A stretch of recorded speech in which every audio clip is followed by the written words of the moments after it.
नमस्कार दोस्तों। रकांतो story teller में आपका स्वागत है और आप सुन रहे हैं मुंशी प्रेमचंद की लिखी कहानी हार की जीत का भाग 2 भाग 1। सुनने के लिए आई बटन या डिस्क्रिप्शन में दिए लिंक पर क्लिक करें।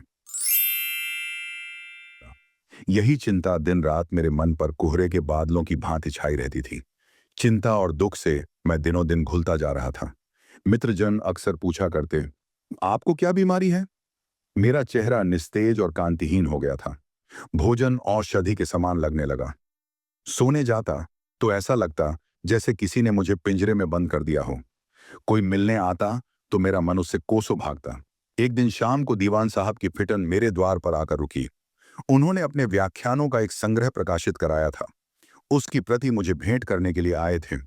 मैंने उन्हें बैठने के लिए बहुत आग्रह किया, लेकिन उन्होंने यही कहा, सुशीला को यहां आने में संकोच होगा और फिटन पर अकेली वह घबराएगी।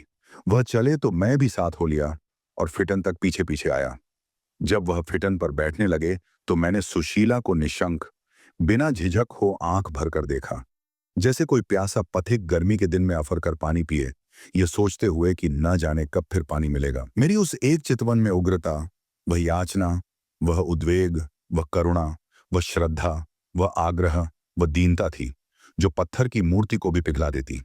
सुशीला तो फिर स्त्री थी। उसने भी मेरी ओर देखा, निर्भीक सरल नेत्रों से। जरा भी झेप नहीं, जरा भी झिझक नहीं। मेरे परास्त होने में जो कसर रह गई थी वह पूरी हो गई। इसके साथ उसने मुझ पर मानो अमृत वर्षा कर दी। मेरे हृदय और आत्मा में एक नई शक्ति का संचार हो गया। मैं लौटा तो ऐसा प्रसन्न चित्त था मानो कल्प वृक्ष, सभी इच्छाओं को पूरा करने वाला पेड़ मिल गया हो। एक दिन मैंने प्रोफेसर भाटिया को पत्र लिखा, मैं थोड़े दिनों से किसी गुप्त रोग से ग्रस्त हो गया हूं। संभव है तपेदिक क्षय, टीबी का आरंभ हो, इसलिए मैं इस मई में विवाह करना उचित नहीं समझता। मैं लज्जावती से इस भांति परामुख होना चाहता था कि उनकी निगाहों में मेरी इज्जत कम न हो। लेकिन मेरे इस निर्णय के पीछे जो स्वार्थ और छलकपट था, उसने मुझे अंदर से तोड़ दिया। लेकिन मन पर कोई वश न था। उस अबला को कितना दुख होगा, यह सोचकर मैं कई बार रोया। अभी तक मैं सुशीला के स्वभाव, विचार, मनोवृत्तियों से जरा भी परिचित न था। मैं केवल उसके सौंदर्य और आकर्षण के कारण अपनी लज्जावती प्रेमिका के प्रति लंबे समय से संजोई हुई इच्छाओं और सपनों को त्याग रहा था। अबोध बालकों की भांति मिठाई के नाम पर अपने दूध चावल को ठुकराए देता था। मैंने प्रोफेसर को लिखा था, लज्जावती से मेरी बीमारी का जिक्र न करे, लेकिन प्रोफेसर साहब इतने गहरे न थे। चौथे ही दिन लज्जावती का पत्र आया, जिसमें उसने अपना हृदय खोलकर रख दिया था। वह मेरे लिए सब कुछ, यहां तक कि वैधव्य की यंत्रणाएं, पति के निधन के बाद जीवन की कठिनाइयां भी सहने के लिए तैयार थीं। वह चाहती थी कि अब हमारे मिलन में एक पल का भी देरी न हो। लेकिन मैं उस पत्र को हाथ में लिए घंटों बिना किसी होश हवास के बैठा रहा। उसके इस त्याग और समर्पण के सामने मुझे अपनी छोटी सोच, स्वार्थ और कमजोरी बेहद घिनौनी लग रही थी। लज्जावती, सावित्री ने क्या सब कुछ जानते हुए भी सत्यवान से विवाह नहीं किया था? मैं क्यों डरूं? अपने कर्तव्य मार्ग से क्यों डिगूं? मैं उनके लिए व्रत रखूंगी, तीर्थ करूंगी, तपस्या करूंगी। भय मुझे उनसे अलग नहीं कर सकता। मुझे उनसे कभी इतना प्रेम न था, कभी इतनी अधीरता न थी। ये मेरी परीक्षा का समय है और मैंने निश्चय कर लिया है। पिताजी अभी यात्रा से लौटे हैं, हाथ खाली हैं, कोई तैयारी नहीं कर सके हैं। इसलिए 2-4 महीनों के विलंब से उन्हें तैयारी करने का अवसर मिल जाता। पर मैं अब विलंब न करूंगी। हम और वह इसी महीने में एक दूसरे के हो जाएंगे। हमारी आत्माएं सदा के लिए संयुक्त हो जाएंगी। फिर कोई विपत्ति, दुर्घटना मुझे उनसे जुदा न कर सकेगी। मुझे अब एक दिन की भी देरी सहन नहीं होती। मैं रस्मों और रिवाजों की गुलाम नहीं हूं और न ही वे इसके बंधन में हैं। बाबूजी भी रस्मों के भक्त नहीं हैं, तो फिर क्यों न मैं तुरंत नैनीताल जाऊं। मैं उनकी देखभाल करूंगी, उन्हें हिम्मत बंधाऊंगी और उनकी सारी चिंताओं और परेशानियों को दूर कर दूंगी। इलाके का सारा प्रबंध अपने हाथों में लूंगी। उनकी यह हालत काउंसिल के कामों में बहुत ज्यादा व्यस्त होने की वजह से हुई है। उनके पत्रों में ज्यादातर काउंसिल के मुद्दे, उनकी आलोचनाएं और उनके भाषण ही होते हैं। मैं उनसे निवेदन करूंगी कि कुछ दिनों के लिए काउंसिल से इस्तीफा दे दें। वह मेरा गाना बड़े चाव से सुनते थे। मैं उन्हें अपने गीत सुनाकर खुश करूंगी। किस्से पढ़कर सुनाऊंगी और उन्हें पूरी तरह से शांत और खुश रखूंगी। इस देश में इस बीमारी का इलाज नहीं हो सकता। मैं उनके पैरों पर गिरकर उनसे प्रार्थना करूंगी कि कुछ दिनों के लिए यूरोप के किसी अच्छे स्वास्थ्य केंद्र में चले और सही इलाज करवाए। मैं कल ही कॉलेज के पुस्तकालय से इस बीमारी से जुड़ी किताबें लाऊंगी और ध्यानपूर्वक उनका अध्ययन करूंगी। 2-4 दिनों में कॉलेज बंद हो जाएगा। मैं आज ही बाबूजी से नैनीताल चलने की बात करूंगी। आह, मैंने कल उन्हें देखा तो पहचान न सकी। कितना सुर्ख चेहरा था, कितना भरा हुआ शरीर। मालूम होता था, लगता था जैसे उनमें जीवन और ऊर्जा का भंडार हो। कितना सुंदर अंग विन्यास था, कितना शौर्य ये था। 3 ही वर्षों में ये कायापलट हो गई। मुख पीला पड़ गया, शरीर घुलकर कांटा हो गया। आहार आधा भी नहीं रहा, हरदम चिंता में मग्न रहते हैं। कहीं आते जाते नहीं देखती। इतने नौकर हैं, इतना सुरम्य स्थान है, विनोद के सभी सामान मौजूद हैं, लेकिन इन्हें अपना जीवन अब अंधकारमय जान पड़ता है। इस कलमुही बीमारी का सत्यानाश हो। अगर इसे ऐसी ही भूख थी तो मेरा शिकार क्यों ना किया। मैं बड़े प्रेम से इसका स्वागत करती।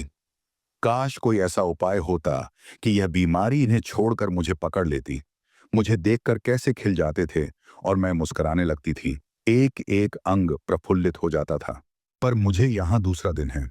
एक बार भी उनके चेहरे पर हंसी न दिखाई दी। जब मैंने बरामदे में कदम रखा तब जरूर हंसे थे, किंतु कितनी निराश हंसी थी। बाबूजी अपने आंसुओं को न रोक सके। अलग कमरे में जाकर देर तक रोते रहे। लोग कहते हैं, काउंसिल में लोग केवल सम्मान प्रतिष्ठा के लोभ से जाते हैं। उनका लक्ष्य केवल नाम पैदा करना होता है। बेचारे मेंबरों पर यह कितना कठोर आक्षेप है, कितनी घोर कृतज्ञता। जाति की सेवा में शरीर को घुलाना पड़ता है, रक्त को जलाना पड़ता है। यही जाति सेवा का उपहार है। पर यहाँ के नौकरों को जरा भी चिंता नहीं है। बाबूजी ने इनके 2-4 मिलने वालों से बीमारी का जिक्र किया, पर उन्होंने भी परवाह न की। ये मित्रों की सहानुभूति का हाल है। सभी अपनी अपनी धुन में मस्त हैं। किसी को खबर नहीं कि दूसरों पर क्या गुजरती है। हाँ, इतना मुझे भी मालूम होता है कि इन्हें क्षय, टीबी का केवल भ्रम है। उसके कोई लक्षण नहीं देखती। परमात्मा करे मेरा अनुमान ठीक हो। मुझे तो कोई और ही रोग मालूम होता है। मैंने कई बार टेम्परेचर लिया, ताप साधारण थी, उसमें कोई आकस्मिक परिवर्तन भी ना हुआ। अगर यही बीमारी है तो अभी आरंभिक अवस्था है। कोई कारण नहीं कि उचित प्रयत्न से उसकी जड़ ना उखड़ जाए। मैं कल से ही इन्हें नित्य सैर कराने ले जाऊंगी। मोटर की जरूरत नहीं, फिटन पर बैठने से ज्यादा लाभ होगा। मुझे यह स्वयं कुछ लापरवाह से जान पड़ते हैं। इस मरज के बीमारों को बड़ी एहतियात करते देखा है। दिन में 20 बार तो थर्मामीटर देखते हैं। पथ्य अर्थात खाने पीने का बड़ा विचार रखते हैं। वे फल, दूध और पुष्टिकारक पदार्थों का सेवन किया करते हैं। यह नहीं कि जो कुछ रसोइये ने अपने मन से बनाकर सामने रख दिया वही 2-4 ग्रास खाकर उठाए। मुझे तो विश्वास होता जाता है कि इन्हें कोई दूसरी ही शिकायत है। जरा अवकाश मिले तो इसका पता लगाऊं। कोई चिंता तो नहीं है। रियासत पर कर्ज का बोझ तो नहीं है। थोड़ा बहुत कर्ज तो अवश्य ही होगा। यह तो रईसों की शान है। अगर कर्ज ही इसका मूल कारण है तो अवश्य कोई भारी रकम होगी। चित्त विविध चिंताओं से इतना दबा हुआ है कि कुछ लिखने को जी नहीं चाहता। मेरे समस्त जीवन की अभिलाषाएं मिट्टी में मिल गई। ओह, किस्मत ने धोखा दिया। मैं अपने को कितनी खुश नसीब समझती थी। अब संसार में मुझसे ज्यादा बदनसीब और कोई ना होगा। जो बहुमूल्य चीज मुझे सालों की मेहनत और पूजा पाठ के बाद भी नहीं मिली, वह इस सुंदर स्त्री को बिना किसी प्रयास के मिल गई। शारदा ने अभी उसे हाल ही में देखा है। कदाचित अभी तक उससे परस्पर बातचीत करने की नौबत नहीं आई होगी, लेकिन उसे कितने अनुरक्त, प्रभावित हो रहे हैं। उसके प्रेम में कैसे उन्मत्त, पागल हो गए हैं। पुरुषों को परमात्मा ने हृदय नहीं दिया, केवल आंखें दी हैं। वह हृदय की कद्र नहीं करना जानते, केवल रूप रंग पर बिक जाते हैं। अगर मुझे किसी तरह विश्वास हो जाए कि सुशीला उन्हें मुझसे ज्यादा प्रसन्न रख सकेगी, उनके जीवन को अधिक सार्थक बना देगी, तो मुझे उसके लिए जगह खाली करने में जरा भी आपत्ति न होगी। लेकिन वह इतनी गर्भवती, अभिमानी, इतनी निष्ठुर, निर्दयी है कि मुझे डर है कहीं शारदा को पछताना न पड़े। लेकिन यह मेरी स्वार्थ कल्पना है। सुशीला गर्भवती सही, निठुर सही, विलासिनी सही, शारदा ने अपना प्रेम उस पर अर्पण कर दिया है। वह बुद्धिमान है, चतुर है, दूरदर्शी है, अपना हानि लाभ सोच सकते हैं। उन्होंने सब कुछ सोचकर ही निश्चय किया होगा। जब उन्होंने मन में यह बात ठान ली, तो मुझे कोई अधिकार नहीं है कि उनके सुख मार्ग का कांटा बनूं। मुझे सब्र करके अपने मन को समझाकर यहां से निराश, हताश, भग्न हृदय विदा हो जाना चाहिए। परमात्मा से यही प्रार्थना है कि उन्हें प्रसन्न रखे। मुझे जरा भी ईर्ष्या, जरा भी दंभ, अहंकार नहीं है। मैं तो उनकी इच्छाओं की दासी हूं। अगर उन्हें मुझको विष दे देने से खुशी होती, तो मैं शौक से विष का प्याला पी लेती। प्रेम ही जीवन का प्राण है। हम इसी के लिए जीना चाहते हैं। अगर प्रेम के लिए मरने का भी अवसर मिले, तो धन्य भाग। यदि केवल मेरे हट जाने से सब काम संवर सकते हैं, तो मुझे कोई इनकार नहीं। जैसी हरि की इच्छा। लेकिन मानव शरीर पाकर कौन माया मोह से रहित होता है। जिस प्रेम लता को मुद्दतों से पाला था, आंसुओं से सींचा था, उसको पैरों तले रौदा जाना नहीं देखा जाता। मेरा हृदय विदीर्ण हो जाता है, अर्थात टूटा सा महसूस होता है। अब कागज तैरता जान पड़ता है, आंसू उमड़े चले आते हैं। कैसे मन को खींचूं? हाँ, जिसे अपना समझती थी, जिसके चरणों पर अपने को भेंट कर चुकी थी, जिसके सहारे जीवन लता पल्लवित, अंकुरित हुई थी, जिसे हृदय मंदिर में पूजती थी, जिसके ध्यान में मग्न हो जाना जीवन का सबसे प्यारा काम था, अब उसी से हमेशा के लिए बिछड़ रही हूं। आह, किससे अब फरियाद करूं? किसके सामने जाकर रोऊं? किससे अपनी दुख कथा कहूं? मेरा कमजोर हृदय यह भारी आघात सहन नहीं कर सकता। ये चोट मेरी जान लेकर छोड़ेगी। अच्छा ही होगा। प्रेम विहीन हृदय के लिए संसार काल कोठरी है, निराशा और अंधकार से भरी हुई। मैं जानती हूं अगर आज बाबूजी उनसे विवाह के लिए जोर दे, तो वह तैयार हो जाएंगे। इतने दयालु और विनम्र हैं। केवल मेरा मन रखने के लिए अपनी जान पर खेल जाएंगे। वह उन शीलवान पुरुषों में हैं जिन्होंने इनकार करना ही नहीं सीखा। अभी तक उन्होंने दीवान साहब से सुशीला के विषय में कोई बातचीत नहीं की। शायद मेरा रुख देख रहे हैं। इसी असमंजस ने उन्हें इस दशा को पहुंचा दिया है। वह मुझे हमेशा प्रसन्न रखने की चेष्टा करेंगे। मेरा दिल कभी न दुखावेगे। सुशीला की चर्चा भूल कर भी ना करेगी। मैं उनके स्वभाव को जानती हूं। वह नर रत्न, बेहतरीन और गुणवान इंसान है। लेकिन मैं उनके पैरों की बेड़ी नहीं बनना चाहती। जो कुछ बीते अपने ही ऊपर बीते। उन्हें क्यों दुखी करूं? डूबना ही है तो आप क्यों ना डूबूं? उन्हें अपने साथ क्यों डुबाऊं? यह भी जानती हूं कि यदि इस शोक ने घुला घुला कर मेरी जान ले ली, तो यह अपने को कभी क्षमा न करेगी। उनका समस्त जीवन क्षोभ और ग्लानि को भेंट हो जाएगा। उन्हें कभी शांति न मिलेगी। कितनी विकट समस्या है। मुझे मरने की भी स्वाधीनता, आजादी नहीं। मुझे इनको प्रसन्न रखने के लिए अपने को प्रसन्न रखना होगा। उनसे निष्ठुरता करनी पड़ेगी, अर्थात कठोरता या बेरुखी से पेश आना पड़ेगा। त्रिया चरित्र खेलना पड़ेगा। दिखाना पड़ेगा कि इस बीमारी के कारण अब विवाह की बातचीत अनर्गल, बेमतलब है। वचन को तोड़ने का अपराध अपने सिर लेना पड़ेगा। इसके सिवाय कोई व्यवस्था नहीं। परमात्मा मुझे बल दो कि इस परीक्षा में सफल हो जाऊं। शारदा चरण, एक ही निगाह ने निश्चय कर दिया। लज्जावती ने मुझे जीत लिया। एक ही निगाह से सुशीला ने भी मुझे जीता था। उस निगाह में प्रबल आकर्षण था, एक मनोहर सरलता, एक खुशी का भाव जो किसी भांति छिपाए नहीं छिपता था। बच्चों जैसा उल्लास, मानो उसे कोई खिलौना मिल गया हो। लज्जावती की चितवन में क्षमा थी और थी करुणा, नैराश्य अर्थात निराशा तथा वेदना। वह अपने को मेरी इच्छा पर बलिदान कर रही थी। आत्म परिचय में उसे सिद्ध है। उसने अपनी बुद्धिमानी से सारी स्थिति ताड़ ली और तुरंत फैसला कर लिया। वह मेरे सुख में बाधक नहीं बनना चाहती थी। साथ ही यह भी प्रकट करना चाहती थी कि मुझे तुम्हारी परवाह नहीं है। अगर तुम मुझसे जौ भर दूर जाओगे, तो मैं तुमसे गज भर दूर जाऊंगी। लेकिन मनोवृत्तियां सुगंध के समान है जो छिपाने से नहीं छिपती। उसकी निठुरता में नैराश्यमय वेदना थी। उसकी मुस्कान में आंसुओं की झलक। वह मेरी निगाह बचाकर क्यों रसोई में चली जाती थी और कोई ना कोई पाक भोजन, जिसे वह जानती है कि मुझे रुचिकर है, बना लाती थी। वह मेरे नौकरों को क्यों आराम से रखने की गुप्त रीति से निर्देश किया करती थी। समाचार पत्रों को क्यों मेरी निगाह से छिपा दिया करती थी। क्यों संध्या समय मुझे सैर करने को मजबूर किया करती थी। उसकी एक एक बात उसके हृदय का पर्दा खोल देती थी। उसे कदाचित मालूम नहीं है स्वयं को पहचानना और समझना आम तौर पर स्त्रियों का विशेष गुण नहीं माना जाता। उस दिन जब प्रोफेसर भाटिया ने बातों ही बातों में मुझ पर व्यंग्य किए, मुझे वैभव और संपत्ति का दास कहा और मेरे साम्यवाद की हंसी उड़ानी चाहिए, तो उसने कितनी चतुरता से बात टाल दी। पीछे से मालूम नहीं उसने उन्हें क्या कहा, पर मैं बरामदे में बैठा सुन रहा था कि बाप और बेटी बगीचे में बैठे हुए किसी विषय पर बहस कर रहे हैं। कौन ऐसा हृदय शून्य प्राणी है जो निष्काम सेवा के वशीभूत ना हो जाए। लज्जावती को मैं बहुत दिनों से जानता हूं, पर मुझे झांत हुआ कि इसी मुलाकात में मैंने उसका असली रूप देखा। पहले मैं उसकी रूप राशि का, उसके उदार विचारों का, उसकी मृदु वाणी का भक्त था।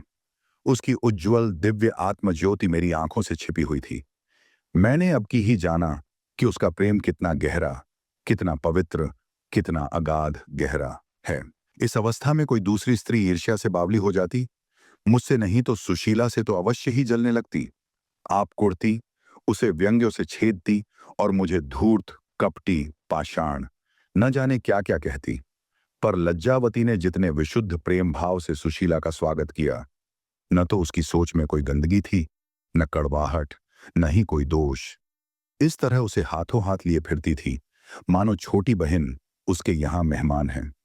सुशीला इस व्यवहार पर मानो मुग्ध हो गई। आह, वह दृश्य भी चिरस्मरणीय, हमेशा याद रहने वाला है, जब लज्जावती मुझसे विदा होने लगी। प्रोफेसर भाटिया मोटर पर बैठे हुए थे। वह मुझसे कुछ खिन्न हो गए और जल्दी से जल्दी भाग जाना चाहते थे। लज्जावती एक उज्जवल साड़ी पहने हुए मेरे सम्मुख आकर खड़ी हो गई। वह एक तपस्विनी थी, जिसने प्रेम पर अपना जीवन अर्पण कर दिया हो। श्वेत पुष्पों की माला थी जो किसी देव मूर्ति के चरणों पर पड़ी हुई हो। उसने मुस्कुराकर मुझसे कहा, कभी कभी पत्र लिखते रहना, इतनी कृपा कि मैं अपने को योग्य समझती हूं। मैंने जोश से कहा, हाँ अवश्य। लज्जावती ने फिर कहा, शायद यह हमारी अंतिम भेंट हो। न जाने मैं कहाँ रहूंगी, कहाँ जाऊंगी, फिर कभी आ सकूंगी या नहीं। मुझे भूल न जाना। अगर मेरे मुंह से कोई ऐसी बात निकल आई हो जिससे तुम्हें दुख हुआ हो, तो क्षमा करना और अपने स्वास्थ्य का बहुत ध्यान रखना। ये कहते हुए उसने मेरी तरफ हाथ बढ़ाए। हाथ कांप रहे थे, कदाचित आंखों में आंसुओं का आवेग हो रहा था।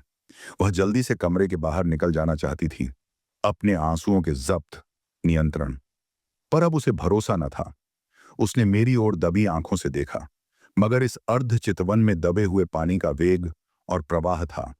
ऐसे प्रवाह में मैं स्थिर न रह सका। इस निगाह ने हारी हुई बाजी जीत ली। मैंने उसके दोनों हाथ पकड़ लिए और भावुक होकर कहा, नहीं लज्जावती, अब हम में और तुम में कभी वियोग न होगा। सहसा चपरासी ने सुशीला का पत्र लाकर सामने रख दिया। लिखा था, प्रिय श्री शारदाचरण जी, हम लोग कल यहां से चले जाएंगे।